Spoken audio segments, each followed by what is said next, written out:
Throwaway because my parents know my main, and I'm not ready for the phone calls that would come with this. I'm 31, self-made in the least cinematic way you can imagine. I write back-end code and negotiate tedious contracts for a living. I like quiet mornings, coffee I grind myself, and the smug little paid-in-full stamp I get to click when clearing invoices for my clients. There's a plant on my windowsill that somehow hasn't died on me. I live alone in a two-bedroom I chose for the sunlight, not the square footage, and there isn't a single framed family photo on any wall. This week I did something that looks cold from the outside and felt like breathing real air for the first time since I was 6. If I'm going to explain it, I have to start where my balance sheet began. My parents didn't just say nothing is free. They turned it into a language. The first time I remember understanding it, I was 6 and my mom taped a grocery receipt to the fridge with a magnet shaped like a smiling cow. Next to milk, she wrote my name and a minus sign. That's to help you learn responsibility, she said. We're not doing you a favor by giving you milk. We're investing. One day, you'll pay us back. I asked how much I owed. She laughed like I'd told a joke I didn't get. We'll keep track, she said. You'll see. We ate in the living room most nights. TV turned up, my dad with his plate on his lap. If I took seconds, Mom would say, "That's another couple dollars on your tab, mister," loud enough to make Dad chuckle. If I left crusts, she'd scrape them into the trash as if I'd thrown money in there. Wasteful, she'd say. Do you think money grows on trees? We still haven't been paid back for your birth. Hospital bills don't pay themselves.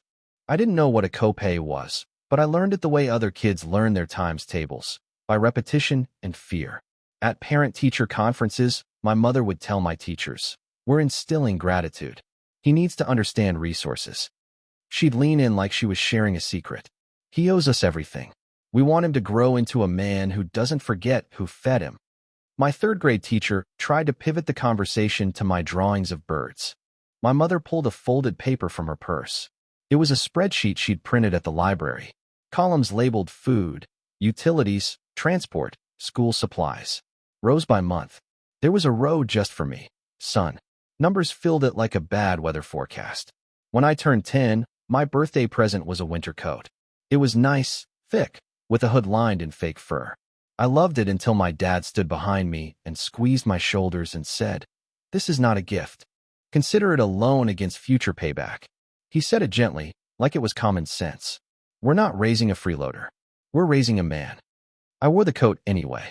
You can't not wear a coat when it's snowing.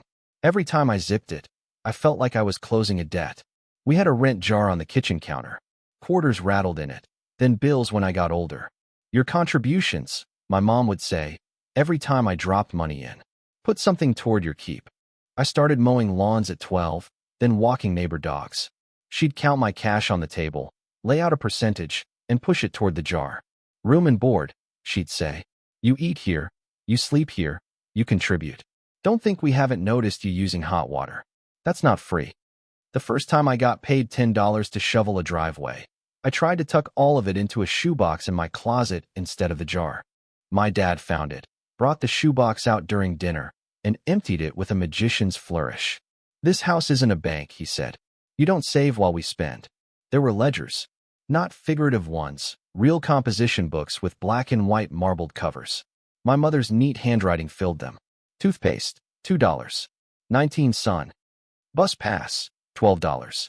00 son. Piano lessons, quit sunk cost. That last line stung more than I knew how to explain. I hated the teacher, the way she tapped my knuckles, but I quit because I felt every wrong note as interest accruing. I learned to itemize my existence back to breaths of warm air in the winter and inches of cold water in a glass. I learned to lower my voice when asking for anything, because asking was a tab. I learned the sound of the envelope with the electric bill, the way my mother would sigh before she opened it, how she'd lay it down like a little white brick on the table and look at me over it. Do you think this pays itself? She'd ask. I learned to say no when friends asked me to go to the movies because tickets were $9 and I could hear my mom's voice in my head. $9 could be gas money, so we can take you to the dentist, which you also haven't paid us back for. Once, in middle school, I got sick. Fever, chills, sore throat that turned my voice into sandpaper. My dad took me to urgent care after work. He stood at the counter and asked about the copay like he was ordering a sandwich and the price offended him. 40, he said. For a sore throat? He paid anyway, because what else could he do? On the drive home, he said, $40, like it was the punchline to a joke no one laughed at. At home, my mom added a line to the ledger. Urgent care, $40. Son. She underlined it twice. I dreamed that night about a giant calculator chasing me down the street. There were good moments. My dad once showed me how to change a tire in the driveway and didn't bill me for the lesson. We were both covered in black dust, and he said, "You've got good hands. You learn fast." I carried that around like a secret token. My mom made incredible cinnamon toast on Sundays when she was in a mood to pretend everything was normal. She'd put it in front of me and then say, "That's coming out of your grocery column." But sometimes she'd smile after, like the ledger talk was part of a script she had to keep reading or the play would end. Being a good son in their house meant performing gratitude like a tip jar on the counter of a cafe.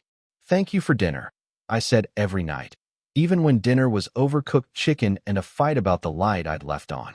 "Thank you for the ride," even when the ride came with a lecture. "Thank you for the roof," as if saying it could keep rain from finding its way through the shingles and onto my pillow. If I forgot to say it, if I ran to my room because I was 12 and tired and human, my mother would knock and open the door without waiting. "You owe us, and you can't even say thank you? You think you're entitled to sleep here?" The word entitled hissed like a kettle. High school made it worse. See, in high school, you start to think you might have a self. You try on music and hair and ideas. You take AP classes because a guidance counselor says it will look good. You get a job because you want your own money. I stocked shelves at the dollar store after school, smelling like plastic and lemon cleaner when I walked home. I'd put my pay stub on the counter, because if I didn't, they'd ask. My dad would skim it like a foreman running a thumb over a paycheck to make sure the hours added up. "You made $212, he'd say. "You owe $60 for rent and utilities." Every pay period, a number left my hand and disappeared. He never said thank you. The ledger did. I tried to make a case once. I was 17 and shaky and stupid enough to think reason mattered. "You chose to have me," I said, quietly, because everything loud in that house came with consequences. "Isn't raising me what parents are supposed to do?" My dad's face went blank in a way that made my skin cold. My mom laughed, short and hard. "Supposed to," she repeated. "Supposed to? We sacrificed. We could have traveled. We could have had a better car. Instead, we poured everything into you. And this is what we get? Attitude. You think love pays the PG&E?" She said love like it was a coupon. My dad added, "Keep talking like that. You'll learn what it costs to live without us." I learned to keep my mouth shut. I learned to do the math before opening the fridge. I learned to straighten my posture when my mother's footsteps came down the hall. I learned to be useful, because useful people sometimes cost less. I did dishes without being asked. I folded laundry. I read the coupon mailers and pointed out 2-for-1s, thinking if I lowered the grocery column my own line would shrink. I told myself that when I left, I would never ask anyone for anything again. I would memorize prices. I would automate every bill. I would pay everything on time, and then some. I would owe no one. When I got my acceptance letter to a state college, my mother put it on the fridge with the same cow magnet. "We'll see if you can afford it," she said. "We're not co-signing anything. We've already paid too much." My dad said, "You can commute. No dorms. You can work while you study. You owe us that." I nodded because nodding was cheaper than arguing. I took the bus. I scheduled classes around shifts. I bought used textbooks with bent spines. I ate a lot of toasted peanut butter.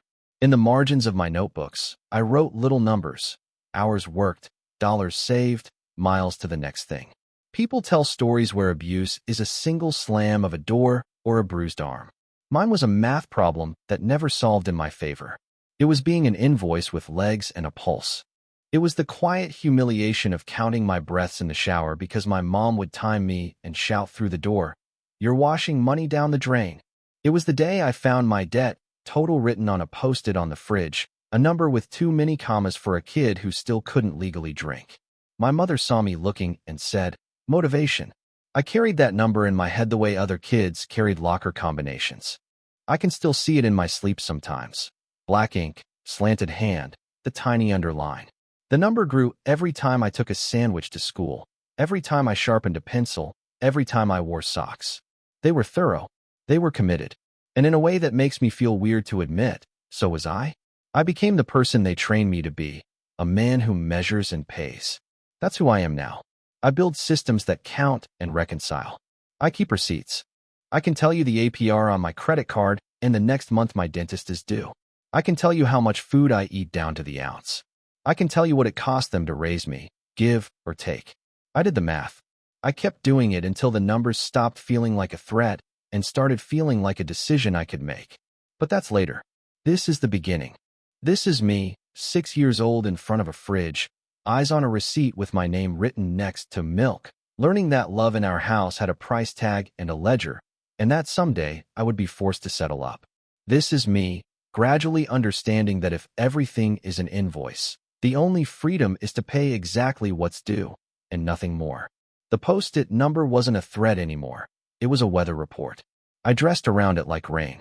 Senior year, I kept my head down, stacked more shifts at the dollar store, and treated the house like a temporary arrangement with a landlord who liked to monologue. If I breathed wrong, my mom would point to the rent jar.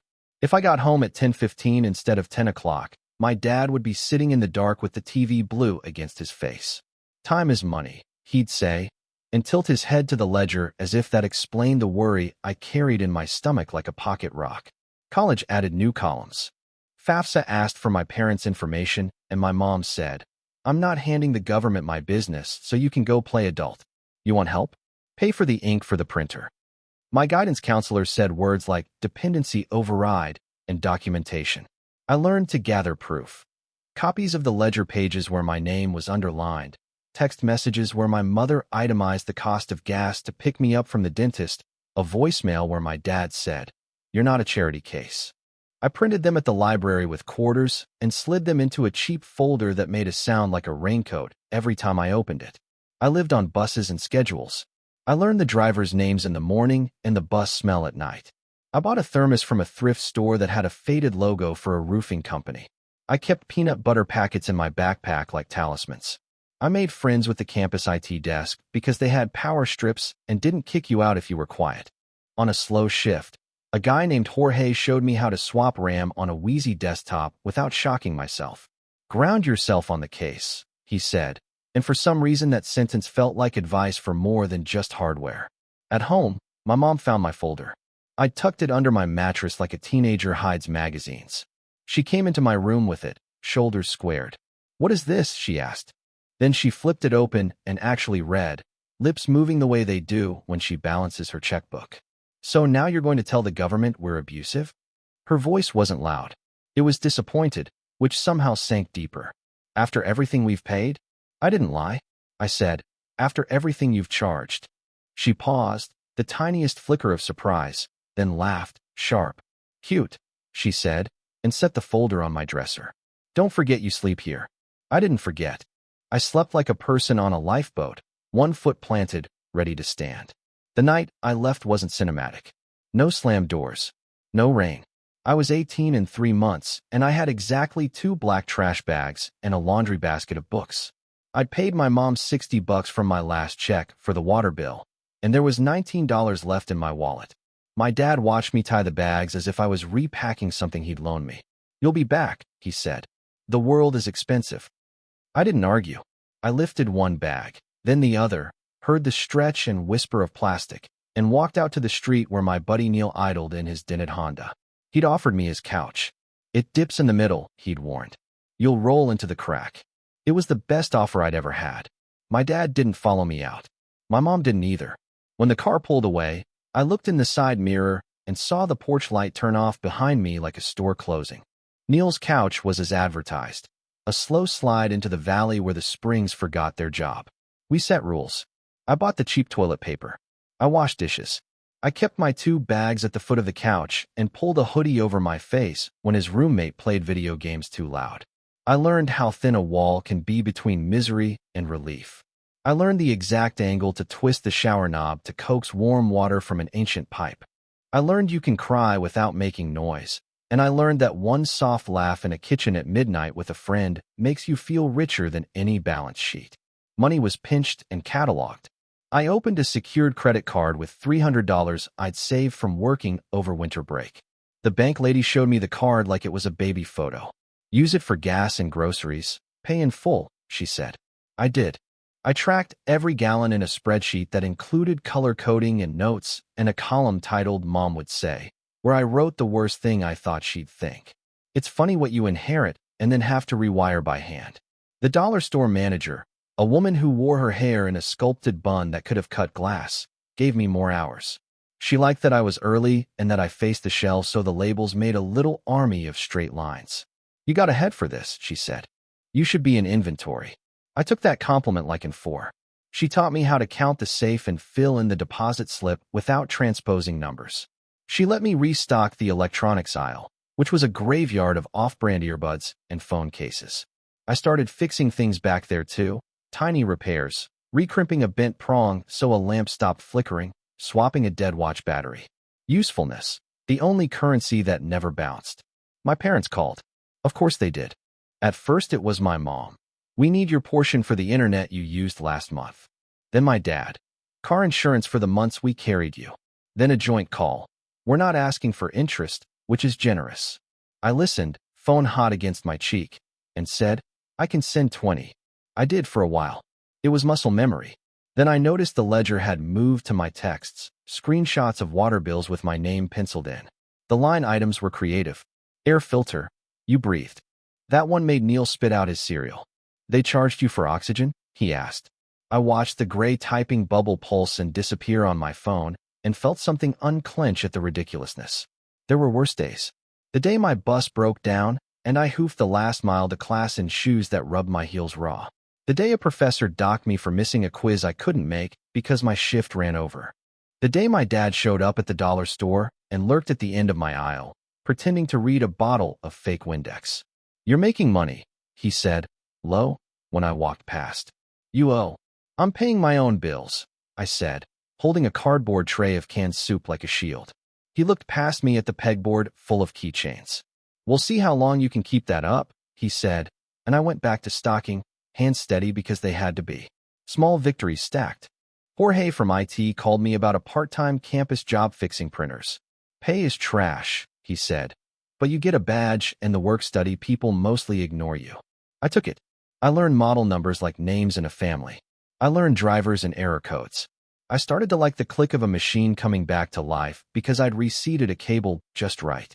I learned that when you carry a screwdriver and look like you know where you're going, people ask you fewer questions. I found a Craigslist room. It was the size of a walk-in closet, and the carpet was a color no one would pick on purpose.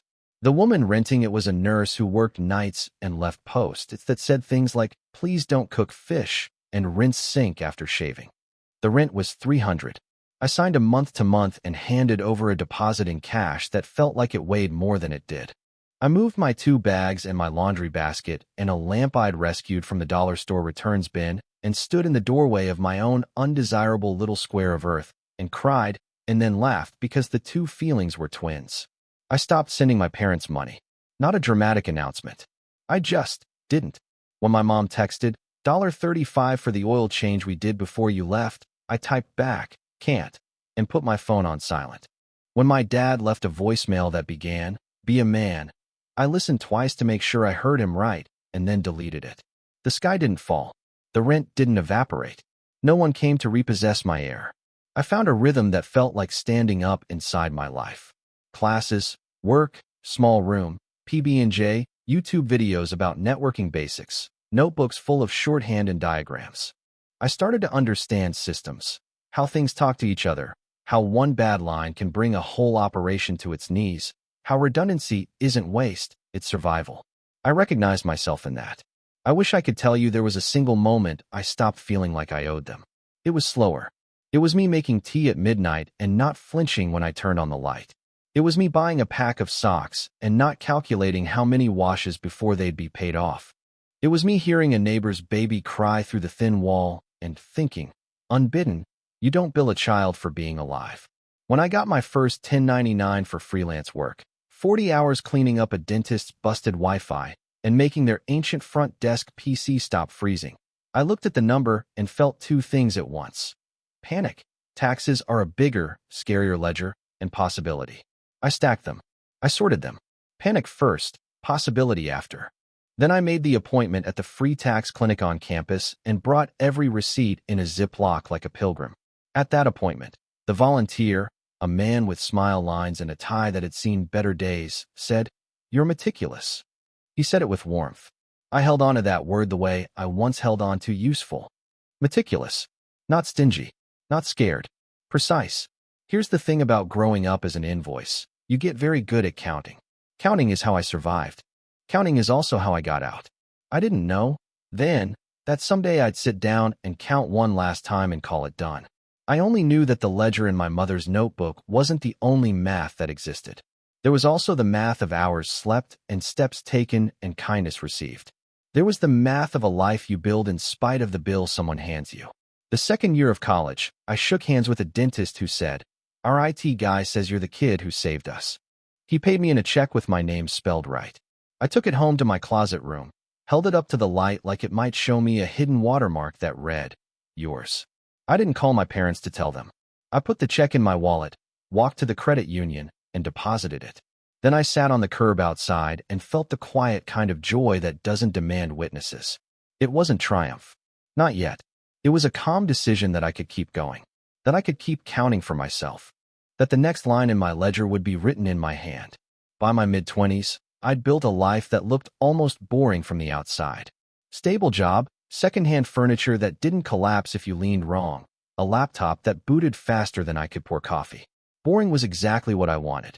After years of chaos disguised as responsibility training, boring felt like a luxury suite. I worked my way up from fixing printers to building networks. First, it was little freelance jobs, neighbors who couldn't figure out why their Wi-Fi was spotty, a tax office with 3 computers running Windows XP that needed to talk to each other without dying. Then a small firm hired me part-time, then full. I learned how to explain tech to people who thought the internet was magic smoke inside their router. That skill paid almost as much as knowing the systems themselves. My boss once said, "You've got a knack for turning complicated into calm." I wanted to tell him where I learned it. Growing up in a house where every dinner could become a cross-examination taught me how to speak gently while carrying an encyclopedia of receipts in my head. Instead, I just nodded. Praise always felt like a bill that hadn't come due yet. I stayed in that mindset for years, waiting for the bill. My parents never stopped sending reminders. They escalated from texts to emails when I blocked their numbers. Subject lines like "outstanding balance" and "son, overdue" would pop into my inbox while I was troubleshooting routers for law firms. Inside, they'd attach scanned pages of old ledgers, the same composition books I thought I'd left behind. Groceries 2006, $1,142. Dental 2008, $385. Gas money 2010, $92. Sometimes my mom added a smiley face at the bottom, as if it softened the blow. At first I felt guilty ignoring them. Then I got angry. Then I got methodical. I started saving every one of their emails into a folder labeled Collections. Not because I wanted to fight them legally. I knew there was nothing enforceable about parents billing their kid for existing, but because the act of archiving it made me feel like I was putting something in a box. Organized. Contained. Not forgotten, but not ruling me either. That same year, I opened a spreadsheet. Not their spreadsheet. Mine. I called it Cost of Raising a Child. I told myself it was just curiosity. Government agencies publish averages. Blogs argue about it. Economists debate whether the number is inflated. I wanted to see. I wanted to know what they thought I was worth in receipts. So I pulled data. USDA's estimate for cost of raising a child in the 90s and 2000s, adjusted for inflation. Local cost of living indexes. Average grocery bills by household size. I cross-referenced with their ledgers whenever they sent me scans. I remembered my mom's handwriting, every son, underlined like she was warning future me not to forget. I added those too. At first, it felt masochistic. I'd stare at numbers late at night, the cursor blinking like a metronome to old shame. But then something shifted. The more precise I made the spreadsheet, the calmer I felt. Rows and columns didn't lie. They didn't guilt trip. They didn't sigh before opening the mail. They just showed the math. The math told me something surprising. My parents had exaggerated. A lot. They had double-counted, padded numbers, rounded up every time. Their ledgers weren't about accuracy. They were about control. Seeing it in black and white. Seeing the inflation, the theatrics, made me feel steadier. For the first time, I could look at their debt and think, this is finite. Around the same time, my career started paying dividends. I left the firm for a startup that needed someone to wrangle their infrastructure before it collapsed. Startups are chaos, but it was my kind of chaos, one I was paid well to tame. Stock options, a salary that didn't make me sweat over every bag of groceries, health insurance with a deductible lower than my monthly rent had been in college. With each paycheck, the weight shifted. I wasn't running from debt anymore. I was running toward freedom. I maxed my 401k. I built an emergency fund. I invested in index funds with the same discipline I once used to measure water in the shower. My parents, of course, called it betrayal. My dad once managed to get me on the phone by using a new number. His first words weren't hello, but, still hiding? We raised you better than this. I said nothing. Silence makes some people crack. Not him. He filled it. You think success erases what you owe? You've got money now. We know. You'll do the right thing. I hung up. Blocked that number too. But later, I sat at my desk, opened the spreadsheet, and added a new tab, repayment plan.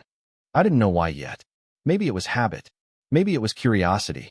Maybe it was the smallest seed of revenge. I listed the categories the way they would have: food, housing, utilities, clothing, education, medical. I filled in numbers not with their estimates, but with sourced averages adjusted for my years of childhood. I subtracted the rent I'd paid as a teenager, the jobs I worked, the contributions they pocketed. I added interest, not punitive, just the real inflation rates. At the bottom, the total blinked up at me. A number big enough to hurt, but not big enough to scare me anymore. A number that could be met. I sat back and felt something I hadn't expected: peace.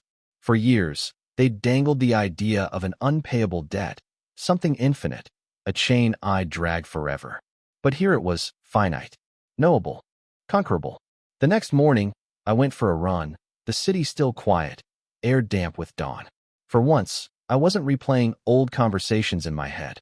I was thinking about balance sheets, closure, and how sometimes the only way to end a story is to write the last line yourself.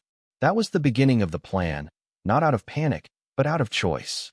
If they wanted repayment so badly, I would give it to them. Not a penny more, not a penny less. Exactly what they asked for. Exactly what they'd built me to do. And then, I'd be free. By the time I turned 28, my life no longer looked like something that could be built. I had my own condo, small, minimalist, with furniture I chose because I liked it, not because it was secondhand or left behind by roommates. I had a bank account with more than one comma in it. My fridge wasn't a ledger.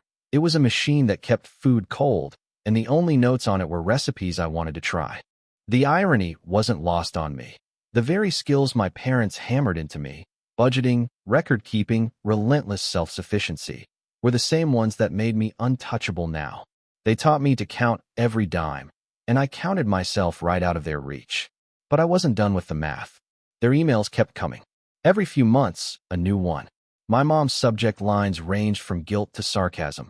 Still waiting, smiley face. When will you be a man? It's called gratitude.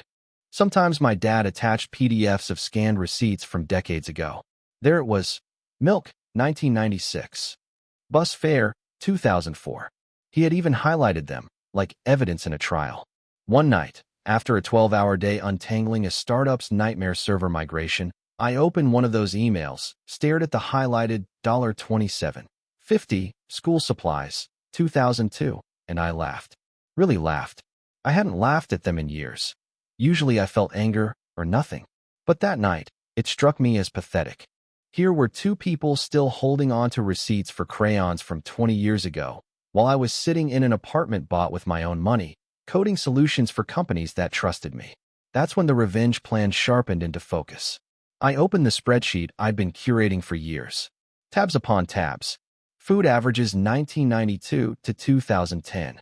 Medical costs adjusted. Utilities regional Midwest. It was obsessive, maybe, but it was clean. Every number sourced. Every assumption noted. I wasn't building an estimate anymore. I was building a ledger that could stand in court if it had to. For weeks, I refined it. I subtracted every cent I had already contributed. The rent jar, the utilities skimmed from my paychecks, the grocery cash I'd handed over from shoveling driveways. I even deducted the child tax credits they would have received during those years. Money they never told me about, but which the IRS records made clear. I knew their psychology. If I overpaid, they'd say I still owed. If I underpaid, they'd use it as proof I was ungrateful. The only solution was precision. Exact repayment, down to the cent. No wiggle room. No conversation to be had. I worked on it like a side hustle. Nights, weekends, headphones on, the quiet tap of keys filling my apartment. I built formulas, cross-checked inflation calculators, even triple-checked with old consumer price index charts. Every time I closed the file, I felt lighter, like I was weaving the rope that would finally let me climb out. At the bottom of the final sheet, the number stared back at me. $86,542. 37. That was the cost of raising me, according to every legitimate source, adjusted for my situation, minus what I'd already paid in. A sum that looked massive when I was 17, but at 31, it was a figure I could pay without flinching. A figure that, once paid, meant there would be no ambiguity. I set up a new savings account just for that total. Every time I got paid, I dropped a chunk in. Watching it grow became addictive. It wasn't about saving for a vacation or a car. It was about loading a weapon of my own design. My parents called once more during that time. They'd managed to use a number I hadn't blocked. My dad's voice came through, gruffer than I remembered. "You think we forgot? We keep records. You're in debt to us." I said nothing for a long beat, just listened to his breathing. Finally, I said, "Good. Then you'll appreciate accuracy." He started to ask what I meant, but I hung up before he could. The day the account balance matched the spreadsheet total, I didn't celebrate. I didn't even smile. I just sat there, staring at the digits, and felt calm. Not triumph. Not spite. Just calm. I opened my banking app, added their account number, the same one they'd sent me years ago in a "You Can Zell Us" email. I typed in the exact figure, $86,542. 37, not rounded, not padded, exact. In the memo line, I wrote 2 words, "debt repaid." My finger hovered for a second. Then I tapped send. The money vanished from my account, neat as cutting a cord. Within minutes, my phone lit up. First a text from my mom, "What is this?" Then another, "Call us now." Then my dad, "We need to talk." More calls followed. More texts. I didn't answer. Instead, I blocked the number. Then I blocked their emails. Then I deleted the entire collections folder. Years of guilt, archived and gone with a click. I didn't tremble. I didn't doubt. I just stood, went to my kitchen, poured a glass of water, and drank it in silence. For the first time in my life, I felt the debt wasn't mine anymore. It was never love I owed them. It was never gratitude. It was only ever math. And I had settled it. What remained after was mine alone. The freedom wasn't loud. It wasn't cinematic.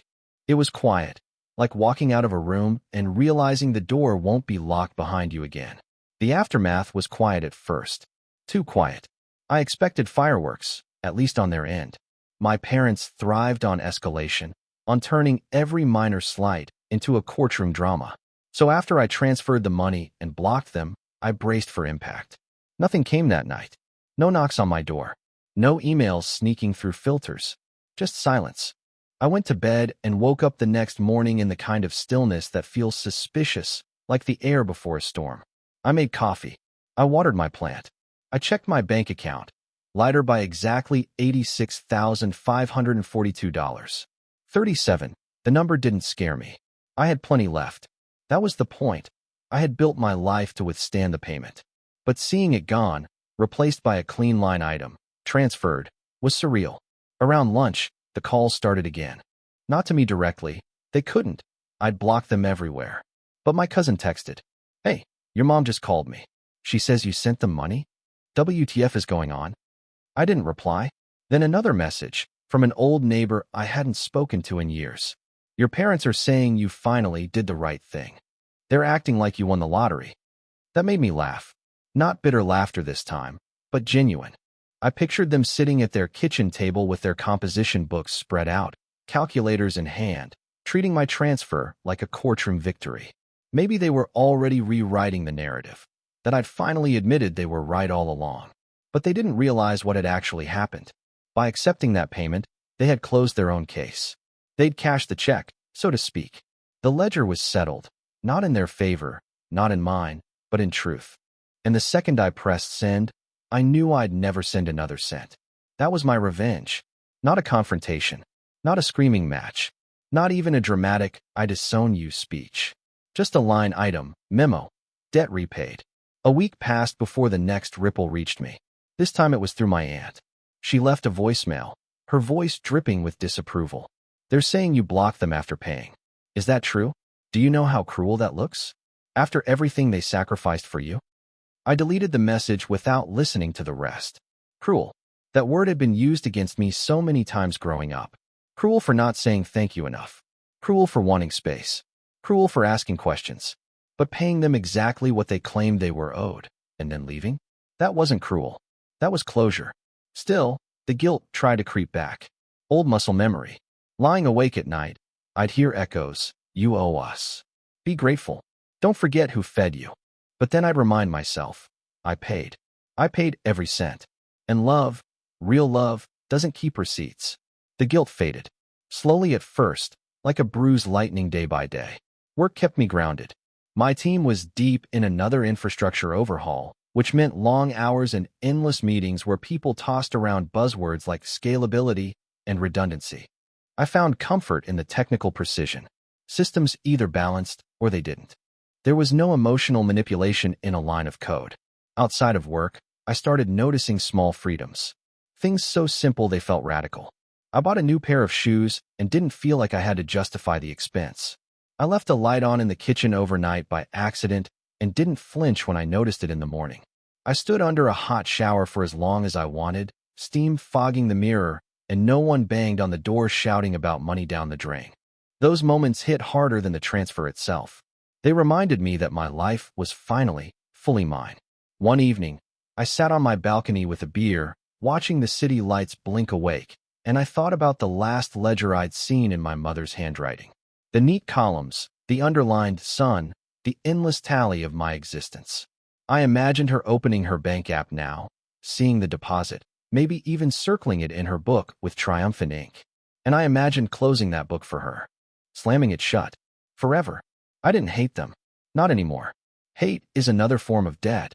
It ties you to someone, keeps the balance open. What I felt was something colder, quieter, and more powerful. Indifference. They wanted me to be a debtor all my life. They wanted me to keep dancing on the hook of obligation.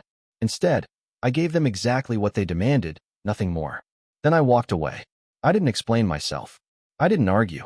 I didn't defend. Because explanations invite negotiation. Arguments invite rebuttal. Defenses invite attacks. But silence. Silence is a wall. I chose silence. Weeks stretched into months. No more cousins texting, no more voicemails from relatives. The noise faded, and I realized something. I cut not just my parents off, but the entire web of manipulation they'd woven around me. Without direct access to me, their stories had nowhere to land. Their campaign fizzled. And I thrived. I traveled for the first time, not for work, but because I wanted to. I booked a flight to the coast, rented a car, and drove with the windows down, music up. I ate seafood at a dockside shack without checking the price first. I walked barefoot on the sand and thought, this moment doesn't owe anyone anything. The best part wasn't the scenery. It was the absence. No voices in my head telling me to calculate, to ration, to account. Just the sound of waves and the smell of salt. One night, in a small motel room with thin curtains, I opened my laptop and pulled up the spreadsheet one last time. My revenge ledger. My proof. I stared at the number. $86,542. 37. Then I deleted the file. No backups. Gone. Because the debt wasn't mine anymore. It never had been. What remained was my life. Unbilled. Unowed. Free. Freedom doesn't come with a parade. It comes with quiet mornings where your heart doesn't race when the phone buzzes. It comes with the first time you realize a whole day has passed without thinking about whether you've disappointed someone who claims to own you. That's what the months after the transfer felt like. My life settled into a rhythm.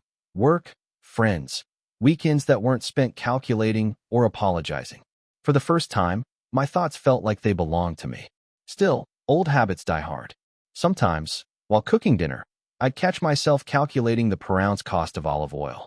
Or when I bought groceries, I'd mentally note how much of the electricity the fridge would eat to keep them cold. Then I'd stop, breathe, and remind myself, nobody's writing this down. Nobody's charging you for this. You're free. I didn't realize how much weight I'd been carrying until it was gone.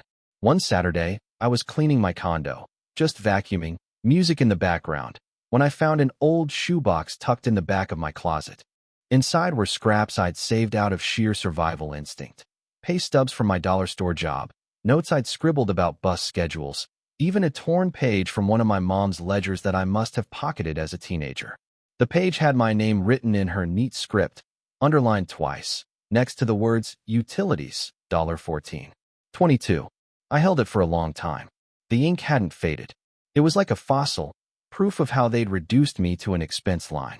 My chest tightened. For a second, I thought I might spiral, fall back into the old shame of being a walking bill. Instead, I went to the kitchen, lit a match, and dropped that page into a ceramic bowl. I watched it curl into black flakes. No drama, no ceremony, just smoke.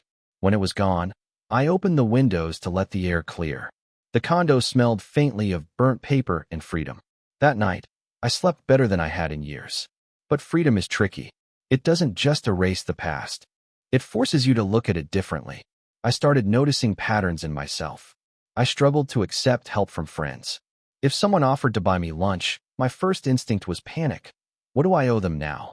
If a coworker covered a shift for me, I'd go overboard trying to repay the favor. Love, kindness, generosity, they all looked like invoices waiting to be mailed. It took me a while to realize that wasn't my fault.